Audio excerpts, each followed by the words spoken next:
আসসালামু আলাইকুম, welcome back to my channel cooking studio by Kaniz. আমার আজকের রেসিপি গোলাপ ফুল পিঠা। দারুণ মজার এই পিঠাগুলো দেখতে যেমন সুন্দর, তৈরি করাও খুবই সহজ। তো চলুন মজাদার এই পিঠাটি তৈরির পুরো প্রস্তুত প্রণালী দেখে নিই।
এরই মাঝে তৈরি হয়ে গিয়েছে ভীষণ মজার গোলাপ ফুল পিঠা।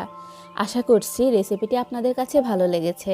ভালো লাগলে বাসায় অবশ্যই ট্রাই করবেন এবং সেই সাথে মজার মজার সব রেসিপি পেতে আমার চ্যানেলটিকে সাবস্ক্রাইব করুন। ভালো থাকবেন সবাই। আল্লাহ হাফেজ।